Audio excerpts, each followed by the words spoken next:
Yo, what is up, guys? My name is Robert Donaldson, and welcome back to a new edition of Rob's Best Bets. And in this video, man, we are staring down college football week 3. And as you guys can see, so far, 3 weeks into the season, we have been raking in this sport. It's been fantastic. It's been awesome just to see this kind of start because last year, when we're looking back at the college football playoff and college bowl season and even, conference championship week, we were raking. And I was kind of thinking, man, if we could keep this going, this could be the sport that we kind of tie ourselves to. Certainly, we've had a lot of success in MLB in the past, in college basketball in the past, and college football right out of the gate is looking very, very nice to us. But let's keep it rolling. And in this video, we are staring down 100 different games. Not actually 100, but it feels like 100 because there are a lot of games and a lot of spots that in this particular week I am really enjoying. And before we jump in too far, I do want to give a massive shout out to our boys over at Underdog Fantasy. These guys have been awesome to me, and they are a great partner, mainly because, shoot, you go over their platform, they've got daily fantasy, they've got daily pick'ems. And even also when you're looking at the amount of sports that we're being thrown at right now, whether it's WNBA, college football, NFL, Major League Baseball, you can utilize that platform for everything. And they even hooked us up with the promo code ROBDFB. So if you haven't already signed up over there, go and do so and use that code. And let's go ahead and stay hot in college football, baby. All right out of the gate, we are taking a look at one of my favorite teams in all of college football this season. Heck, I even made a video in particular talking about this team, and that's going to be Texas State. And Texas State last week, we obviously threw a massive bet on them, and they never trailed by even, it felt like 3 touchdowns. They were jumping out on UTSA immediately out of the gate. G.J. Kinney has got these boys rocking. They've got a talent core that is built to last and built to really be competitive for a G5 playoff berth. And I do think this is going to be the team that makes it, and I do think they get it done against Arizona State here on Thursday.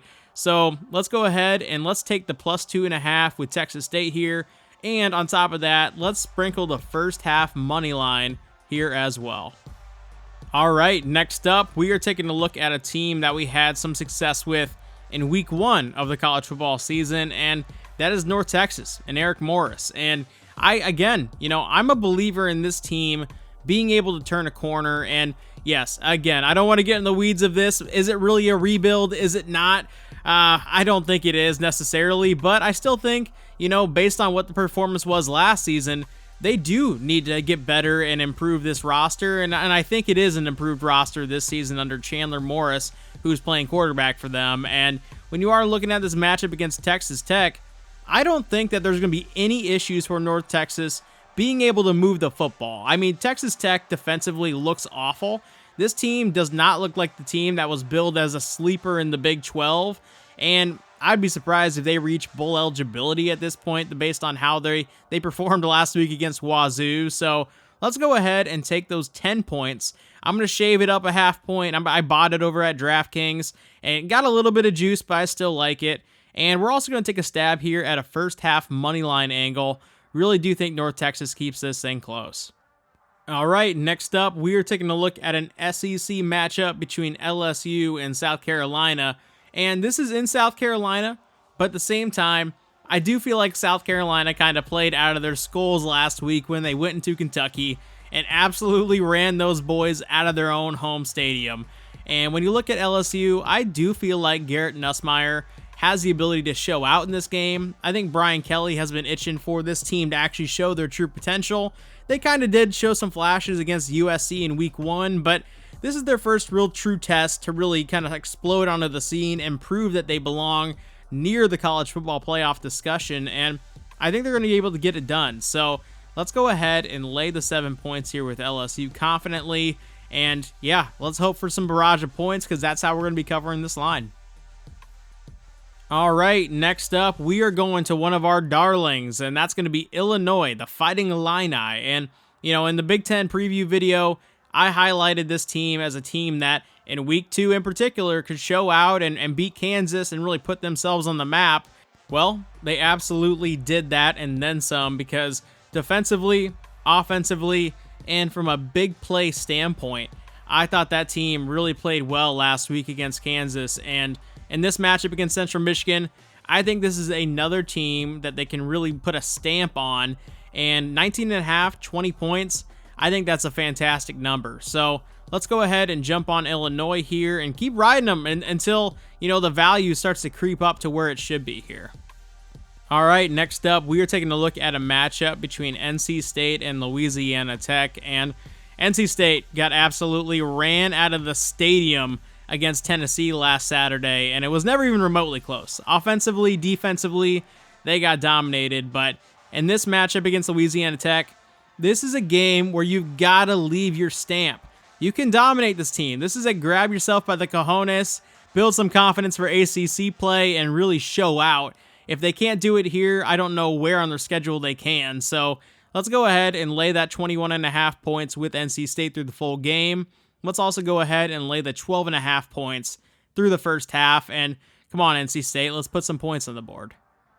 All right, next up, we are taking a look at a very fun G5 matchup between Cincinnati and Miami of Ohio. And Miami of Ohio is playing the little brother role in this game, and they've got a team to really pull off the upset, if you will. It's a tight spread, so it's not really necessarily one of those make you jump out of your seat type upsets like a Northern Illinois over Notre Dame, but it would still mean a lot in the state of Ohio, and it would mean a lot for recruiting. It would also mean a lot just for this program at Miami of Ohio to really build on something, because they've got a good team. So let's go ahead. Let's take the 2.5 points here. Let's not go too crazy, but I do think that they're going to be geared up, ready to go at home, and they're going to make this a tight ball game all the way through. Next on our list, we are going to be taking a look at one of my favorite games on the college football Saturday slate, and that's going to be between Tulane and Oklahoma. And Tulane, man, Darian Mensah is a guy at quarterback who beat out Ty Thompson for this job. A lot of people thought the Oregon transfer was really going to take this roster by storm in the wake of obviously Pratt moving on, and with a lot of roster turnover, a lot of coaching turnover on the Tulane staff, you wouldn't know it if you were looking at their early season performances. And yes, they did drop a game against Kansas State last week that they should have won. They absolutely should have won, but Kansas State, give them credit. They are a very good team. Coach Kleiman has got those boys ready to go on both sides of the ball at all times, and turnovers really were what kind of sealed the deal for Kansas State in that ball game. But when you're looking at this game, Oklahoma has not looked impressive. I'm not a Brent Venables guy just in general, and when you are looking at this game, I think the better team is the actual underdog in this spot.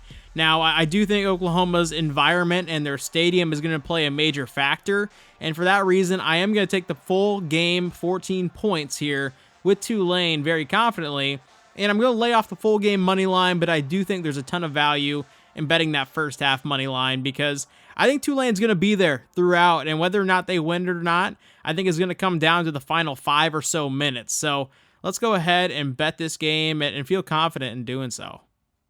Next up, we are taking a look at the Apple Cup, and man, I am so happy that this is still part of college football, because tradition matters, especially in this sport with so many great rivalries, in-state rivalries for bragging rights or, conference edges or whatever you want to call it.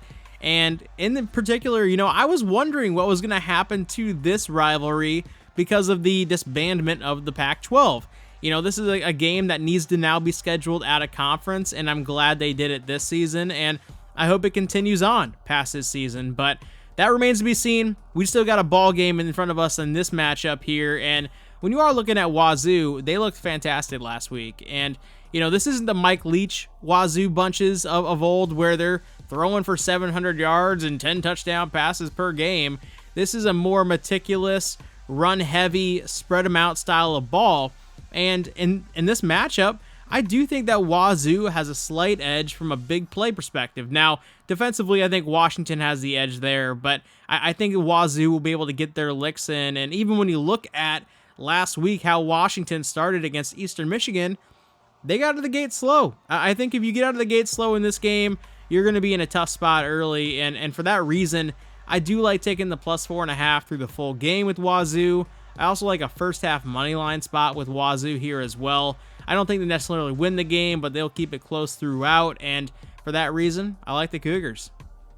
All right, next up, we are taking a look at another rivalry, and this one is the backyard brawl between West Virginia and Pittsburgh, and this is another great rivalry, and we know from our buddy Ryan McIntyre, aka Moneyline Mac, there's a lot of heat here. These two fan bases do not get along. These two teams and programs do not get along across state lines and across sports lines, and when you're looking at this particular matchup, more so than other past years, I feel like there's a lot of explosion on both sides of the ball, whether you're talking about Pittsburgh's offense or West Virginia's offense. And in years past, it might have been a more heavily defensive battle, especially with Narduzzi, spearheading the defensive unit for Pittsburgh. But I think it's going to be the exact opposite in this matchup. So let's go ahead and take that 60.5 point total going over. I look at Desmond Reed, that running back / wide receiver combination guy for Pitt, and I think that he could account for 4 touchdowns on his own in this game. So let's hope for some fireworks, let's hope for a good game, and let's hope for some touchdowns, baby. All right, next up, we are taking a look at another point total, and it's going to be a game between UConn and Duke. And I won't spend too much time on this. I do think that UConn is trending in the right direction despite getting curb stomped by Maryland in week 1. And unfortunately, we were on the receiving end of that curb stomping. But in this particular matchup, no Mike Elko anymore at Duke. I think that they have a little bit more offensive tenacity, if you will, in terms of just trying to go out there and score more points than the other team. And obviously, that's how you win games. I'm not Trent Dilfer over here, but at the same time, I do feel like the style of Duke in past years under Elko was, let's play through our defense, let's be a complementary unit on offense, and now I kind of feel like it has flipped a little bit. And in this particular matchup, I think UConn is going to be able to bring it offensively. I think Duke will bring it offensively, and for that reason, I look at that point total of 47.5, and I think it could be ending up in the 60 range. So let's go ahead and confidently bet this points total to go over. And man, again, let's hope for some touchdowns. All right, for our final bet of week 3 college football action, we are going back to the well with San Diego State. And in week 1, San Diego State narrowly didn't cover. And week 2, they strongly didn't cover. They got absolutely punched out by Oregon State. And we have taken 2 straight losses with this team. But I say one more time is the charm. And in particular, when you're looking at Cal on the other side, they are coming off of a massive win against Auburn. And I know you guys hate the cheesiness, but there is such a thing as a letdown spot after a big win. I mean, you look at what Notre Dame did after beating Texas A&M at Texas A&M. They had a home game against Northern Illinois, and they got absolutely punked in that game. And even Penn State, this past week after beating West Virginia at West Virginia, they laid an egg against Bowling Green right out of the gate. So I do feel like Cal probably wins this game, but 19 points, I feel like that's asking a lot for them to cover. So let's go ahead and take San Diego State. Please, San Diego State, just put some points on the board. I mean, any points, a field goal at the very least. And let's go ahead and ride this to a cover. All that being said, y'all, I really want to thank you guys for checking out today's video, and I want to thank you guys for showing love on the week 1 video as well. I wish I could be more consistent with these uploads, but sometimes I get off work, I'm exhausted, I just want to relax, and also the handicapping aspect of handicapping a full college football week can feel a bit daunting, and so sometimes I do procrastinate. But with all that being said, y'all, if you want to give this a share, if you want to drop a like, if you want to subscribe to the channel, all that helps me out a ton and definitely leads to more motivation to put out videos for sure. But other than that, y'all, let's make some more money this week, and I will see you in the next one. Take it easy.